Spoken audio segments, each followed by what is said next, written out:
Le but de l'exercice est de calculer les intégrales de Wallis, donc qui sont les intégrales de 0 à pi sur 2 de sinus x puissance n dx, et on va en déduire des équivalents pour certaines expressions de suite. La première étape est de démontrer une relation de récurrence. On va montrer que I indice n plus 2 est égal à n plus 1 sur n plus 2 fois In. Alors In plus 2, c'est l'intégrale de 0 à pi sur 2 de sinus x puissance n plus 2 qu'on peut décomposer de cette façon. Et on va appliquer une formule d'intégration par partie. On va en fait dériver cette partie et primitiver celle-là. Donc on a u de x égale sinus x à la puissance n plus 1 et v' de x égale sinus x. On dérive u, on obtient u' de x égale, donc c'est la dérivée de sinus x à la puissance n plus 1, c'est donc égal à n plus 1 sinus x puissance n fois la dérivée de sinus x, c'est-à-dire cosinus x. Et on primitive sinus en posant v de x égale moins cosinus x. Ce qui donne In plus 2 égale donc le crochet de u de x, v de x, c'est-à-dire sinus x puissance n plus 1 fois moins cosinus x, pris entre 0 et pi sur 2, moins l'intégrale de 0 à pi sur 2 de u' de x, v de x dx, c'est-à-dire n plus 1 sinus x puissance n cosinus x fois moins cosinus x dx. Comme cosinus pi sur 2 est égal à 0 et sinus 0 est égal à 0, le crochet est nul. Il ne reste que l'intégrale qu'on peut réécrire sous la forme intégrale de 0 à pi sur 2, donc on sort le moins qui se compense avec celui qui est à l'extérieur, et il reste n plus 1 sinus x puissance n cosinus x au carré.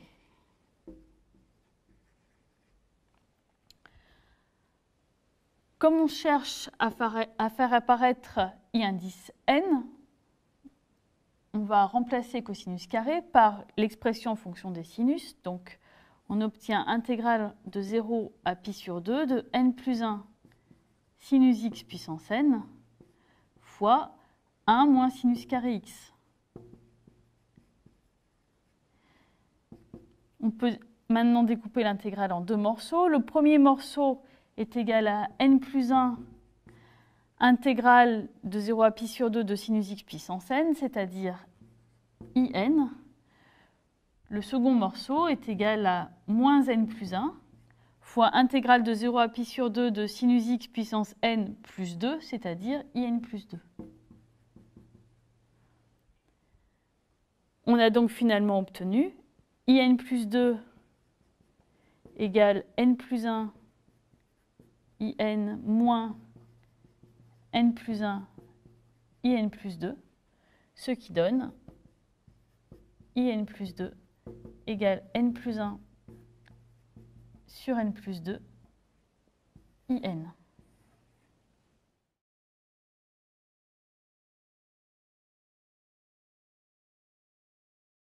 La relation de récurrence qu'on vient d'obtenir permet de calculer explicitement In.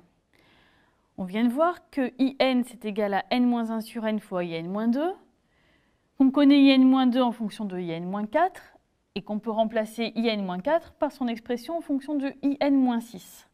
Et puis on peut continuer, et on voit que à la fin, pour savoir si on s'arrête à I0 ou I1, cela dépend de la parité de n. Donc on va faire deux cas. Premier cas, si n est pair, à ce moment-là, In c'est égal à n-1 fois n-3 fois n-5, etc. sur n fois n-2 fois n-4, etc.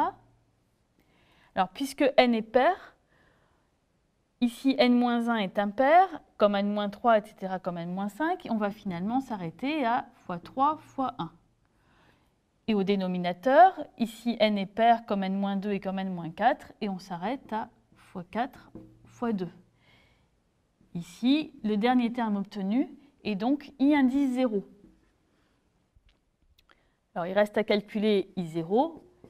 I0, c'est par définition l'intégrale de 0 à pi sur 2 de sinus x puissance 0 dx, mais sinus x puissance 0, c'est 1, donc c'est l'intégrale de 0 à pi sur 2 de 1 fois dx, qui est donc x pris entre 0 et pi sur 2, c'est-à-dire pi sur 2.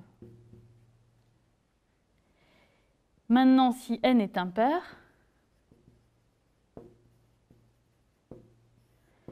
la formule pour in est la même, sauf que cette fois-ci, au numérateur, on a donc n-1 fois n-3 fois n-5, etc. Donc là, puisque n est impair, n-1, n-3, n-5, etc. sont pairs. Et on s'arrête à x4 fois 2. Et au dénominateur, on a donc n, n-2, n-4 qui est le produit des impairs. Et on va s'arrêter à x5 fois 3. Le dernier terme est donc I1. Calculons I1. C'est l'intégrale de 0 à pi sur 2 de sinus x dx. On sait primitiver sinus x. On a une primitive qui est moins cosinus x. Donc moins cosinus x pris entre 0 et pi sur 2, c'est égal à 1.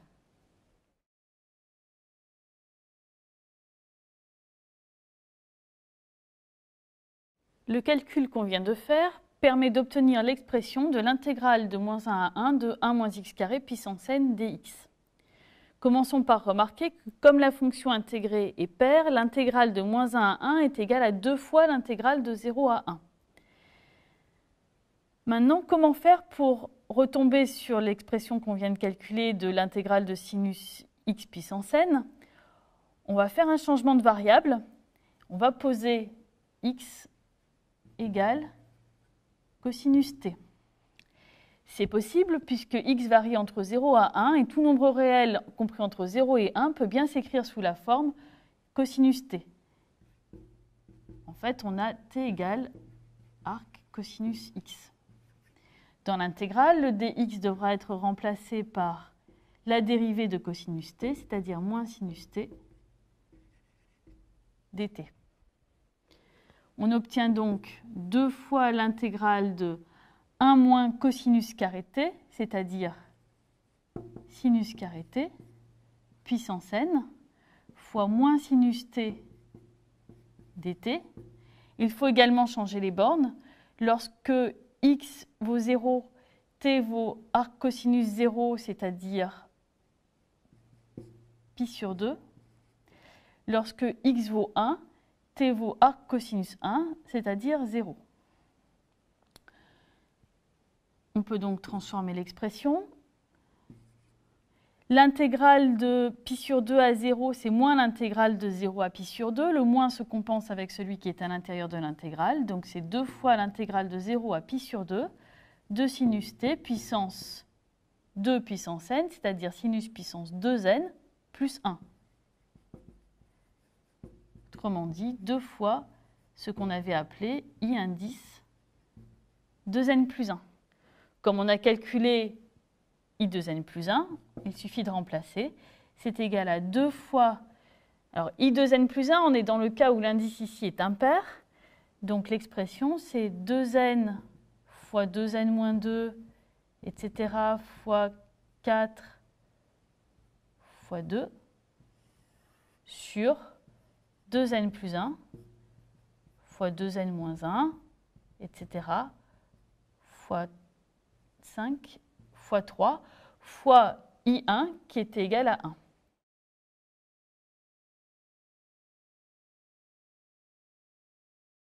Montrons maintenant que les termes IN et IN plus 1 sont équivalents quand n tend vers plus l'infini.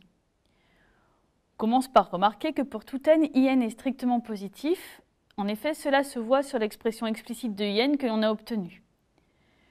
D'autre part, la suite IN est décroissante. En effet, I indice n plus 1, c'est l'intégrale de 0 à pi sur 2 de sinus x puissance n plus 1, qu'on peut aussi écrire sinus x puissance n fois sinus x dx. Sinus x puissance n, lorsque x varie entre 0 et pi sur 2, reste positif.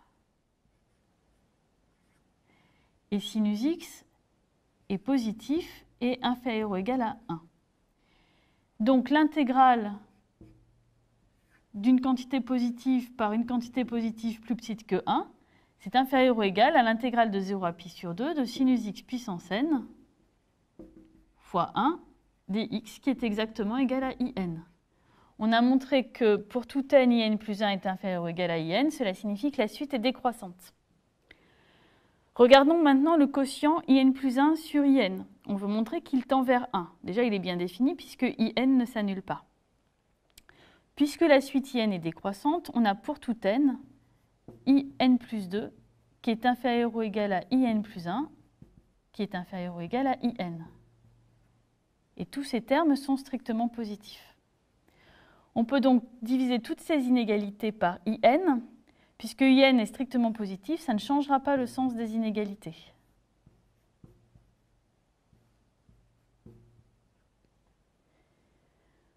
On a donc obtenu in plus 2 sur in, qui est donc égal à n plus 1 sur n plus 2, d'après la première question, inférieur ou égal à in plus 1 sur in, qui est le quotient qu'on cherche à étudier, inférieur ou égal à 1.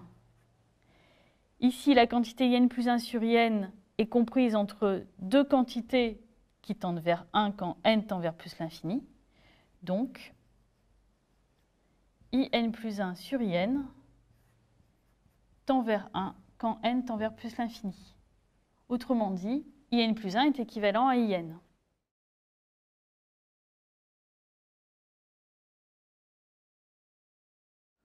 On a bien l'expression explicite de in, mais on va maintenant chercher à en donner un équivalent, ce qui permettra par exemple de déterminer la limite.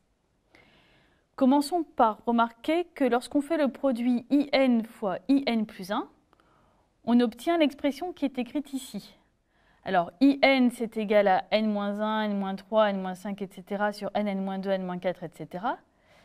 Alors si par exemple n est pair, on va s'arrêter au dernier terme qui sera i indice 0. Pour in plus 1, on a n, n-2, n-4, etc. sur n plus 1, n-1, n-3, etc. Et puisque n est pair, n plus 1 sera impair, et on s'arrêtera donc à i1. Donc on aura bien l'expression qui est écrite ici, fois i0 fois i1. Si n est impair, on obtient en fait exactement la même expression, puisque dans ce cas-là, in va faire intervenir i1, mais in plus 1 fera intervenir i0, puisque si n est impair, n plus 1 sera pair. Dans tous les cas, on obtient bien cette expression-là, et ici, i0 fois i1 est égal à pi sur 2 fois 1.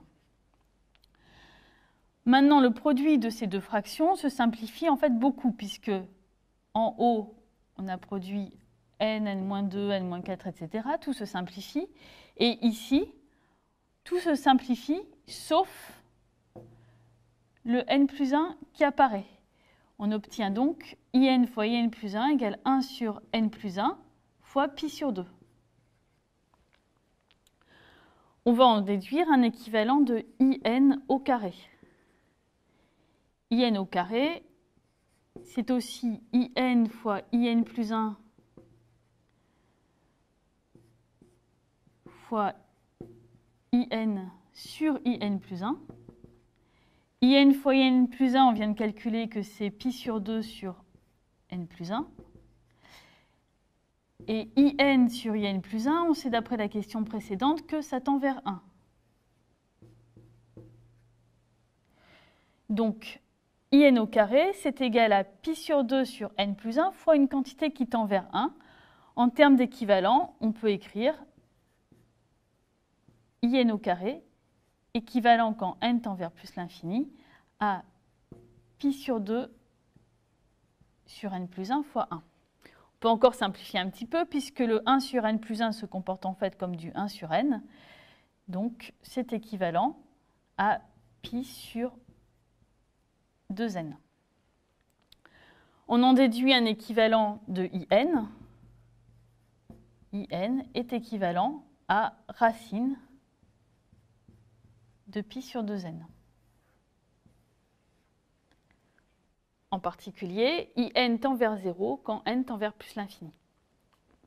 Regardons maintenant si on peut en déduire un équivalent de l'expression donc 1 fois 3 fois etc. fois 2n plus 1 sur 2 fois 4 fois etc. fois 2n. Autrement dit, le produit des entiers impairs sur le produit des entiers pairs non nuls. Ça, c'est exactement égal à I1 sur I2n plus 1. I1 est égal à 1. Et on vient de calculer un équivalent de I2n plus 1. Donc c'est équivalent à racine de 2 fois 2n plus 1 sur pi.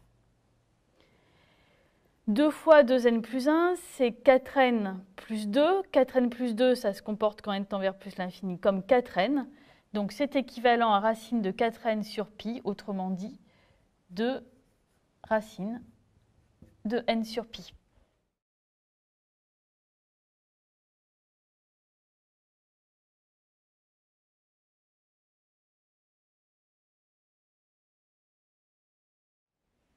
L'intégration par parties est une méthode utile pour calculer des intégrales ou des primitives. Donc, la formule est donnée par intégrale de AB de U fois V' est égale au crochet de U fois V moins l'intégrale de AB de U'V. C'est en fait basé sur la formule de dérivation du produit U fois V. Le problème, lorsqu'on cherche à utiliser cette méthode, est de déterminer dans l'intégrale qui va être la fonction U et qui va être la fonction V'. Pour cela, l'idée est en fait d'une part que l'intégrale obtenue à la fin doit être plus simple à calculer que celle dont on est parti, et d'autre part, on doit aussi savoir primitiver V', puisqu'on a besoin de connaître la fonction V. Voici deux règles pour des situations assez classiques. Premièrement, lorsque on intègre x puissance n fois exponentielle x, ou plus généralement un polynôme fois une exponentielle. On dérive le polynôme et on intègre l'exponentielle. Alors, c'est facile d'intégrer exponentielle x. Et lorsqu'on va dériver le polynôme, on va en fait faire baisser le degré. Donc, on va obtenir une intégrale qui sera du même type que celle dont on est parti, mais avec un degré plus faible. Et en itérant, on arrive à calculer simplement une intégrale d'exponentielle x. Lorsqu'on a à intégrer x puissance n fois ln de x, ou plus généralement un polynôme fois ln de x, c'est l'inverse. On intègre le polynôme, on dérive le logarithme, car la dérivée du logarithme est 1 sur x, et donc on va obtenir une intégrale ici, dans laquelle les logarithmes auront disparu. Alors vous pouvez vous entraîner sur les exemples suivants. Calculer l'intégrale de 0 à 1 de x au carré exponentielle x dx et de intégrale de 1 à x de ln de t dt. Attention, dans la première, vous aurez besoin de 2 intégrations par partie pour arriver à la calculer. Et dans la deuxième, on intègre en réalité la fonction 1 fois ln de t, autrement dit t puissance 0 fois ln de t.